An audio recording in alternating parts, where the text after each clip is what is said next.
জয় তারা, জয় মা তারা।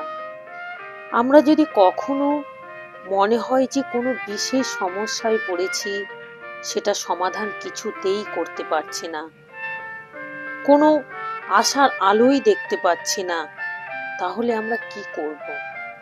তাহলে মা তারার মুখটা মনে মনে কল্পনা করে, চোখ বন্ধ করে মা কালীর কাছে নিজেকে মনে মনে বলতে থাকবো, মা কালী, মা তারা, জগৎময়ী তুমি, এই সমস্যার সমাধান আমি করতে পারছি না।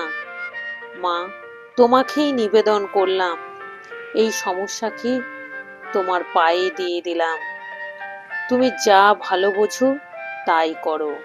এই সমস্যার সমর্পণ করলাম তোমার পায়ে।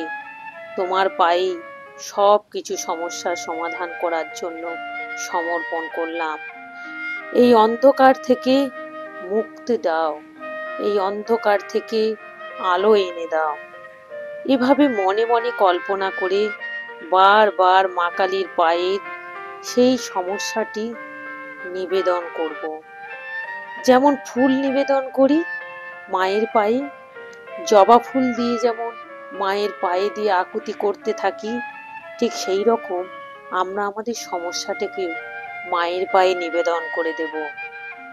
এভাবে কল্পনা করে বলবো, মা, আমি আর পারছি না, তাই তোমার পায়েই নিবেদন করলাম আমার এই সমস্যা, আমার এই বিপদে থাকার পর। তুমি যা ভালো বোঝো তাই করো।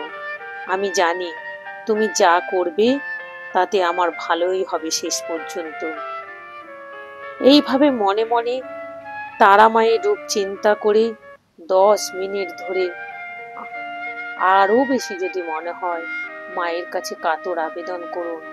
সমস্ত সমস্যা মায়ের পায়ে আবেদন করুন।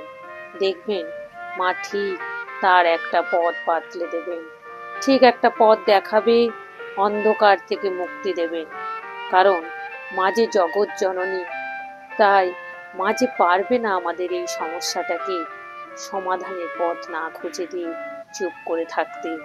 তাই একবার বলি, জয় মা তারা, জগৎ জননী মা, মঙ্গলময়ী মা, তোমার এই রূপটা দেখে আমরা মোহিত হয়ে যাই। মা যা কিছু করবে জানি সবই ভালো করবে। জয় মা তারা, জয় মা তারা, জয় জয় তারা।